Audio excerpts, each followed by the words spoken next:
Ya pemirsa, ini adalah segmen terakhir dalam Prime Time Talk kali ini. Saya kembali lagi ke Pak Bambang. Pak Bambang, ini kalau di mata publik yang kemudian hanya melihat bagian ujungnya saja bahwa ini adalah pembangunan kereta api cepat, tetapi kita lupa bahwa ini adalah bagian dari kereta api cepat Jakarta-Surabaya yang sudah diinisiasi 2008. Ada masyarakat Bandung lah yang kemudian berpikir bahwa ada begitu banyak cara untuk orang Jakarta bisa menuju ke Bandung. Ada bisa lewat tol Cipularang, kemudian bisa juga melalui udara, bisa juga berjalan kaki bahkan. Mengapa sampai harus dibangun kereta api cepat? Apa untungnya buat mereka? Oke, jadi gini Mbak Tasya, artinya kita tuh harus memikir jauh-jauh ke depan. Sekarang aja waktu jam-jam sibuk aja, hari-hari besar aja sudah berapa jam? 4 jam, 6 jam. Kita bayangkan kalau seandainya 10-20 tahun akan datang, berapa jam dari Jakarta ke Bandung? Walaupun pakai rute-rute yang lain. Nah inilah kita harus melakukan lompatan jauh ke depan. Contoh di sekarang Cengkareng, kita terlambat untuk mengembang runway yang kedua gitu loh. Sekarang sudah sulit kan. Seharusnya kan dari awal ini sudah dibebaskan untuk 2 runway. Nah sehingga sekarang tinggal nambah aja runway-nya. Nah inilah saya pikir pemerintah harus berpikir jauh ke depan. Jangan melihat bicara 1 tahun, 2 tahun, bahkan 5 tahun. Tapi kita harus melangkah jauh ke depan. Sehingga pembangunan infrastruktur bisa dikerjakan dengan baik dari sekarang. Disiapkan dari sekarang. Misalnya jalan untuk bebasin lahan, bila perlu 20 meter lebarnya. Kenapa tidak? Dibangun 1 jalur dulu, yang 7 meter, kemudian nanti kita tambah lagi gitu. Nah inilah saya pikir pemerintah harus punya strategi untuk pengembangan infrastruktur. Kita ketahui sekarang infrastruktur, contohnya lahan kesulitan kita membebasnya. Nah ini saya pikir, kembali tadi masalah proyek kereta api cepat, kita jangan lihat sekarang itu investasi yang cukup besar. Memang sekarang besar, tapi dampaknya nanti ke depan baru akan dirasakan nanti. Baru dirasakan. Oke, ada satu tadi yang belum sempat kita bahas, Pak Bambang. Ada sebenarnya penolakan dari TNI Angkatan Udara Halim dilalui sebagai rute kereta api cepat. Sudah sampai di mana sekarang dengan masalah ini? Baik, ini yang sekarang lagi didiskusikan oleh pihak KCC dengan pihak Halim. Bagaimana penyelesaian ini? Sekarang lagi berproses. Ada jalur alternatif yang sebenarnya diajukan oleh TNI Angkatan Udara, memungkinkah sebenarnya melalui jalur alternatif itu? Saya pikir nanti biar pihak KCC berdiskusi dengan pihak TNI mana yang terbaik buat dua TNI maupun buat pihak KCC. Oke, baik. Saya kembali ke Pak Yusman. Pak Yusman, dalam kasus pembangunan kereta api cepat Jakarta-Bandung ini, kita lagi-lagi kemudian melihat ada semacam ketidakkonsistenan atau semacam seperti menteri-menteri Jokowi bertentangan satu sama lain. Apa kira-kira masukan Anda untuk baik Menteri Yonan ataupun menteri-menteri lainnya agar kemudian bisa satu suara atau satu visi untuk kereta api cepat ini? Nggak ada cara lain ya kecuali sering duduk bersama.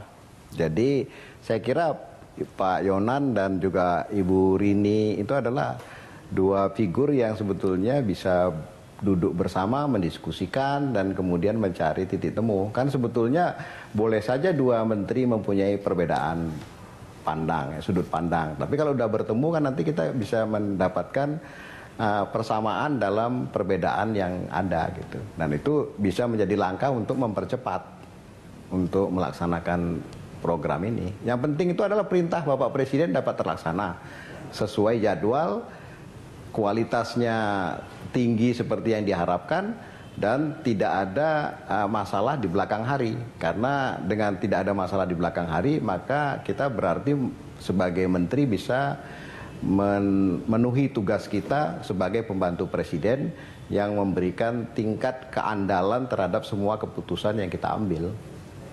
Oke, baik. Terima kasih Pak Yusman Syafi'i Jamal, mantan Menteri Perhubungan, untuk waktunya bersama kami di Prime Time Talk.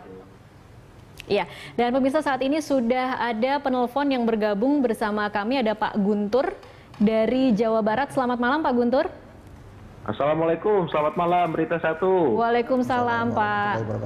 Iya. Silahkan Pak. Iya, saya sebagai warga Jawa Barat Bandung, Jakarta, Bogor ya, sering bolak-balik. Nah ini kalau saya sih ngelihatnya, saya sangat setuju ya dengan judul dialog malam ini ya, kereta cepat jalan di tempat. Dalam artian ketika awal itu sudah ada sempat perdebatan apakah Jepang atau Tiongkok ya yang akan memenangkan tender gitu loh, masing-masing punya argumen, akhirnya disepakati Tiongkok begitu ya Mbak ya. Iya.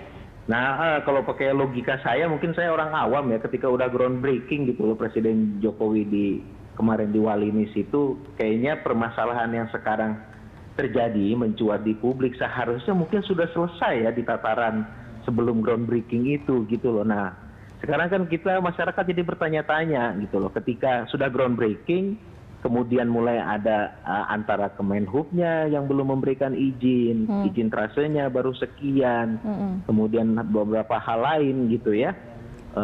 Nah itu kan menjadi pertanyaan gitu loh, sebenarnya di balik proyek ini seperti apa? Apakah harusnya kan satu sejak awal, karena ini merupakan kebijakan dari pemerintah gitu ya Mbak ya. Gitu loh. Itu jadi saja, bingung Pak. juga kita nih masyarakat ini, Iya. kalau begini caranya, wah gimana kita bisa naik kereta cepat dalam waktu dekat ini? Jangan-jangan malah memang jalan di tempat nantinya, gitu loh. Oke, baik. Terima kasih Pak Guntur. Terima kasih, selamat malam. Malam. Kita akan langsung tanyakan ke Pak Bambang nih. Pak Bambang, saya harapkan bisa menjawab. Ini adalah pertanyaan dari bukan hanya Pak Guntur, mungkin ada dari banyak masyarakat. Ketika kita melihat Presiden groundbreaking, tetapi ternyata di belakangan kita lihat ada beberapa masalah, meskipun kemudian dianggap itu masih bisa diselesaikan. Tetapi kalau kemudian masyarakat bertanya ada apa sebenarnya di balik proyek ini, apa jawaban Bapak? Ya, terima kasih Pak Guntur. Sebenarnya bukan masalah Mbak Tasha, saya kurang setuju dengan masalah, tapi tantangan lah. Oke, tantangan. Jadi tantangan kita ke depan adalah yang kurang-kurang kita lengkapi. Gitu. Dan kalau ini prosesnya memang cukup panjang dan proyeknya cukup besar, saya pikir banyak hal-hal yang perlu dikerjakan. Nah yang kurang-kurang inilah, kalau sudah ketahuan kan malah bagus kan daripada tidak ketahuan. Sehingga yang kurang-kurang itu kita sempurnakan bersama dengan persiapan untuk pembangunan kereta api cepat ini. Oke, jadi kalau kemudian ada pihak yang berasumsi ini seperti dipaksakan, seperti diburu-buru, seperti ada motivasi lain di balik ingin diwujudkannya proyek ini, tidak seperti itu? Tidak seperti itu. Tadi saya katakan Mbak Tasha dari awal bahwa ini dipersiapkan sudah mulai tahun 2008. Sekarang tahun 2016. Udah 8 tahun. Jadi bukan waktu yang cukup pendek untuk mempersiapkan itu. Tetapi berbeda kan pelaksananya 2011 kita sudah menjalani proyek ini bersama Jepang sebenarnya, menjajaki proyek ini bersama Jepang. Ujung-ujungnya kemudian yang kita pilih adalah Tiongkok. Tidak, kalau Jepang itu kan dia hanya melakukan kajian. Kajian ya. Bukan berarti kalau dia mengerjakan kajian dia membiayain. Tidak ada kewajiban itu. Tidak ada kewajiban. Tidak keharusan itu tidak. Oke. Baik. Terakhir Pak, mungkin sebagai closing statement, kira-kira apa yang bisa dikatakan oleh Bappenas meyakinkan publik bahwa proyek ini dengan Tiongkok yang dipilih sebagai pelaksana proyek itu tidak akan mangkrak di tengah jalan?